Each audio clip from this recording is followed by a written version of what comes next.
Bueno, pues buenas tardes, gracias a todas y todos por estar acá y gracias por la oportunidad. Les voy a presentar una especie de como resumen que integra el capítulo 1 y el capítulo 2 de mi tesis de doctorado. Entonces, bueno, la antropización, que son todos aquellos cambios en el medio ambiente producidos por las actividades humanas, han impactado negativamente en los procesos que interactúan en los sistemas socioecológicos de todo el mundo, representando una amenaza directa para la salud en sus tres componentes principales, que sería la salud animal, la salud ambiental y la salud humana. Por ejemplo, el cambio de uso de suelo y la contaminación resultantes de la antropización han sido identificados como los principales promotores en el incremento de la prevalencia de patógenos zoonóticos y por lo tanto de enfermedades zoonóticas, es decir, las enfermedades que se transmiten de animales a personas. Por ejemplo, el cambio de uso, no, ya se lo dije, aunque no se conocen los mecanismos exactos por los cuales la antropización está incrementando el riesgo de zoonosis, se ha propuesto que al modificarse las comunidades animales, ciertas especies que pueden funcionar como reservorios tienden a aumentar, mientras que además de eso, ciertos patógenos zoonóticos que tienen la capacidad de transmitirse vía medioambiental también pueden generar un riesgo más hacia la presentación de la zoonosis. En el caso de los reservorios animales, se habla que los roedores son uno de los grupos animales más importantes, ya que un poquito más del 10% del total de las especies se ha identificado como reservorios de algún patógeno de transmisión directa. De hecho, se les ha relacionado con más de 80 patógenos y también en ciertos metaanálisis que se han hecho, como este que les presento, han evidenciado que la modificación del hábitat o la perturbación del medio ambiente puede incrementar la abundancia de los roedores, esto de manera teórica. Y de entre estos patógenos más importantes que están relacionados con los roedores está hantavirus, arenavirus, linfocitis, coriomeningitis linfocítica, etcétera, ¿no? Y también se encuentran Yerba lamblia y Cryptosporidium parvum, dos protozoarios que además se pueden transmitir mediante agua, súper importantes y que además son las principales causas de diarrea o dentro de las principales causas de diarrea y gastroenteritis en el mundo en cuanto a personas y animales. Ambos protozoarios además van a infectar a una gran gama de reservorios mamíferos, entre otros, y tienen una capacidad muy importante de generar quistes y oquistes, los que los hace súper resistentes a condiciones medioambientales y por lo tanto pueden permanecer infectivos durante unos periodos de tiempo relativamente largos mientras se conserven las características de temperatura y humedad necesarias. Sin embargo, y a pesar de las características de resistencia, a la característica de que pueden infectar una gran gama de reservorios y a que se pueden transmitir medioambientalmente, no se ha relacionado exactamente la prevalencia de estos patógenos con la antropización del medio ambiente. Uy, ya me perdí. Acá está. Ok. Por lo tanto, en este trabajo evaluamos la asociación entre la antropización y la abundancia y riqueza de roedores reservorios de patógenos zoonóticos y dos, la prevalencia y la carga parasitaria, es decir, el número de quistes y oquistes de ambos protozoarios bajo el concepto de una salud, debido a que es muy importante tomar en cuenta que la salud animal, la salud ambiental y la salud humana están interrelacionadas. Nuestra hipótesis de trabajo fue que a medida que la antropización aumenta, la riqueza y la abundancia de roedores reservorios de patógenos zoonóticos aumenta y la carga parasitaria y la prevalencia de ambos protozoarios también va a aumentar. Para ello, primero desarrollamos un índice de antropización basado en 15 variables cuantitativas, evaluamos 36 sitios en el noroeste de México, realizamos un monitoreo de roedores, clasificándolos como reservorios o no reservorios, e identificamos a ambos protozoarios en muestras de las heces de roedores obtenidas. Como sitio de estudio establecimos el noroeste de México debido principalmente a que tiene características de una elevada heterogeneidad del paisaje y que además está muy caracterizada por elevadas explotaciones agropecuarias, también contrastantemente tiene sitios de conservación muy importantes y ciudades muy importantes, de hecho de las más pobladas en México. Además de todo, en estas regiones, en Baja California y Sonora y Chihuahua, que fueron las tres regiones que establecimos, se han identificado la presencia de roedores reservorios de hantavirus, arenavirus, bartonella, leptospira, entre otras. En cada una de estas tres regiones establecimos 12 sitios que sirvieron además para establecer los sitios de captura al poner cuadrantes de 49 trampas Sherman, y en cada uno de los sitios estuvo distanciado por lo menos 500 metros. Además, en estos sitios establecimos un buffer de 500 metros de radio como una zona de impacto para poder medir las variables, algunas de las variables que formaban parte del índice de antropización. Realizamos 2 muestreos en cada región en 2 temporadas que van desde el 2019 al 2022, y para el monitoreo de roedores los individuos fueron clasificados taxonómicamente, y posteriormente a eso tomamos en cuenta una clasificación de Barbara Hahn del 2015-2018, donde ella, a través de una revisión sistemática, determinó qué especies han sido identificadas o relacionadas con algún patógeno zoonótico, llamándolas reservorios, y las especies de roedores que no han sido relacionadas con algún patógeno, llamándolas no reservorios. Entonces tomamos esa clasificación y a las especies que obtuvimos las clasificamos de esa manera.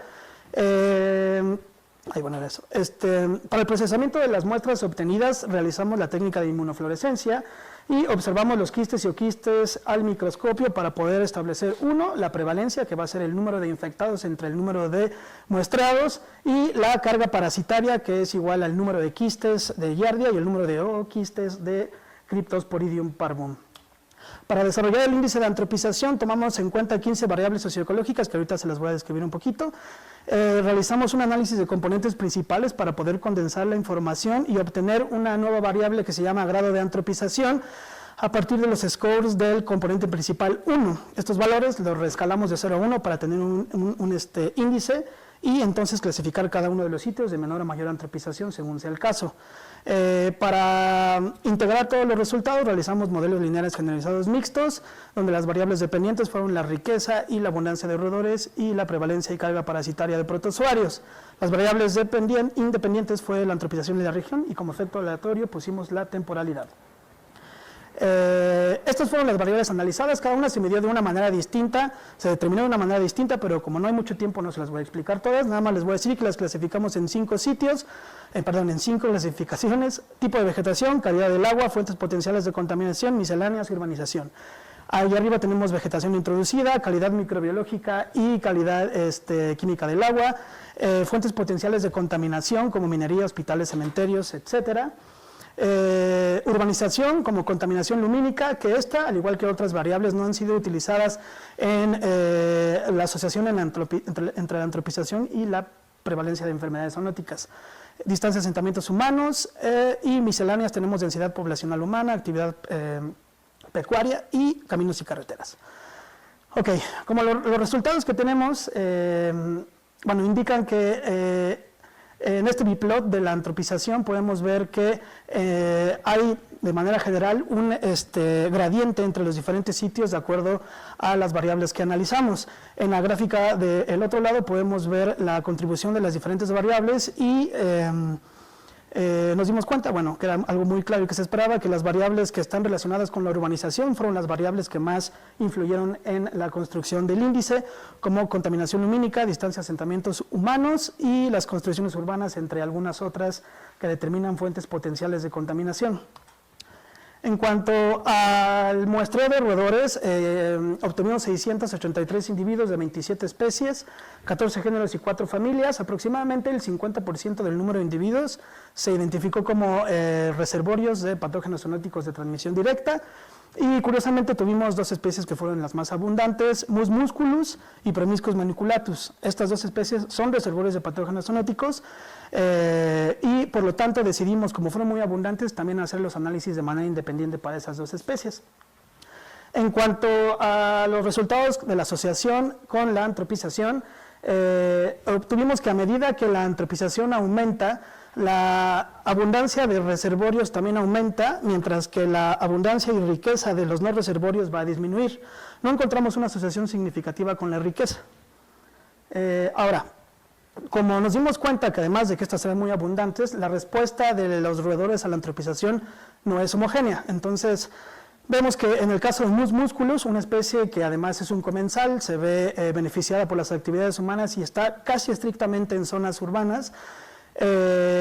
vimos que la asociación con la antropización fue significativa y positiva, y de hecho bastante fuerte. En el otro lado, Peromyscus maniculatus, una especie que también es reservorio, pero que es de distribución nativa, se comportan de manera diferente,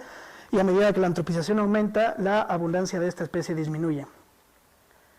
Bueno, esto se puede deber principalmente a que cada una de las especies, como ya les dije, tiene características ecológicas diferentes. Ahora, en cuanto a los resultados de la prevalencia y la carga parasitaria,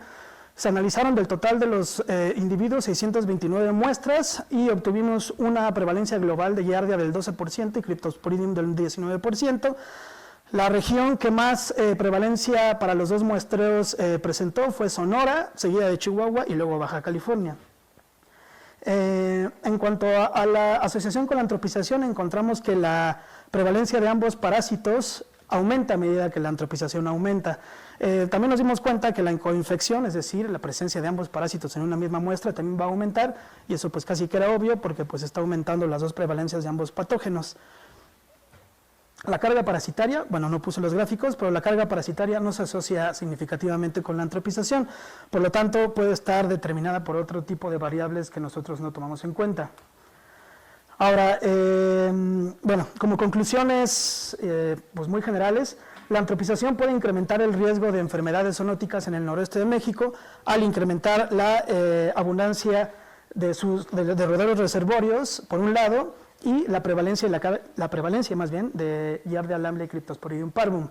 La antropización además representa o puede representar un riesgo para la biodiversidad debido a que en nuestros resultados vimos que disminuyen las especies que son no reservorios y que todas ellas son especies nativas. Nuestros resultados además coinciden con las aproximaciones teóricas como metaanálisis que se han hecho sobre el efecto del cambio de uso de suelo con la abundancia de roedores.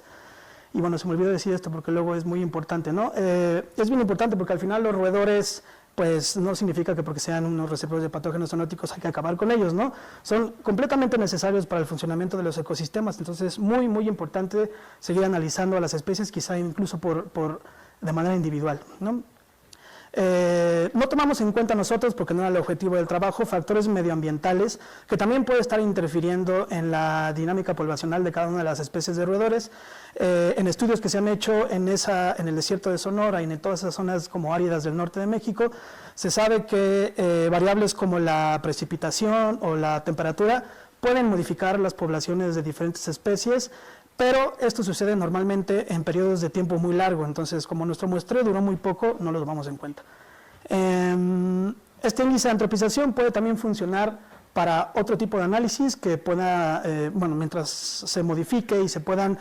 agregar o quitar variables según sea el interés. Y por último, la carga parasitaria de ambos protozoarios puede estar también determinada por otros factores ajenos a la antropización, como puede ser la talla, el sexo, la edad y la especie. Estos análisis se están haciendo, todavía no tengo los resultados, y algo muy importante que puede ser el estado inmunológico, pero que es básicamente imposible de evaluar en las especies de roedores silvestres. Ya por último, me gustaría, no, me faltaba otra, es en el antropoceno, donde las actividades humanas han incrementado los brotes de zoonosis, es de suma importancia realizar estudios integrales que tomen en cuenta que la salud ambiental, la salud animal y la salud humana están interrelacionadas. Ahora sí, ya por último, agradecimientos a mi comité tutor, Gerardo Susán, Marisa Massari, a Rodolfo Dirso y al doctor Andrés López, a todas las personas que me ayudaron en campo, a las personas de Lancis, a Ana Cecilia Espinosa, a Blanca Bautista, a Morena Vitia y a todas las personas que me han ayudado y a ustedes. Muchas gracias.